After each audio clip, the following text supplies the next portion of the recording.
الناس اللي ما عندهاش خلق تقف في المطبخ، الفيديو ده ليكو. عملت لكم كيكه تتعمل في دقيقه واحده بس في الميكروويف. عملت معاكم الكيكه قبل كده في الفرن، ودلوقتي هعملها في الميكروويف في دقيقه واحده بس. هتكون خلصانه معاكي وتحفه جدا زي ما انتم شايفين. شكلها يفتح النفس بجد. ويلا بينا على طول نشوف هنعملها ازاي.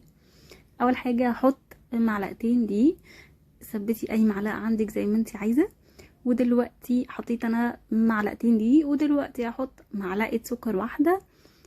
بس كده. ودلوقتي هحط برضو بنفس المعلقه معلقه كاكاو.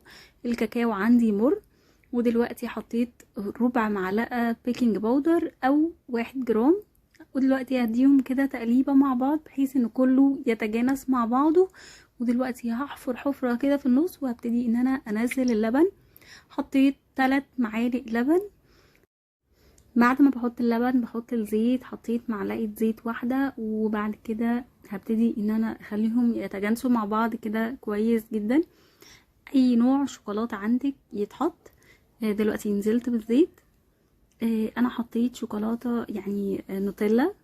لو عندك شوكولاته يعني قطع كده مفيش مشكله ان انت تحطي مثلا قطعتين او قطعه حسب ما عندكيش، مفيش مشكله خالص. ودلوقتي هضربهم كده مع بعض. ممكن اخبطها خبطه يعني هعملها معامله الكيك العادي جدا. حطيت معلقه نوتيلا واحده بس، ما حطيتش اكتر. ودلوقتي هحطها في الميكرويف على دقيقه واحده بس. انا الميكرويف عندي 1000 واط. لو انت عندك اقل بتشغليها حوالي دقيقه ونص بس كده. يا رب الفيديو يكون عجبكم، واشوفكم تاني في فيديوهات تاني. ما تنسوش الاشتراك في القناه ولايك وشير لو عجبكم الفيديو. والسلام عليكم. اسيبكم على الكيكه الجامده دي.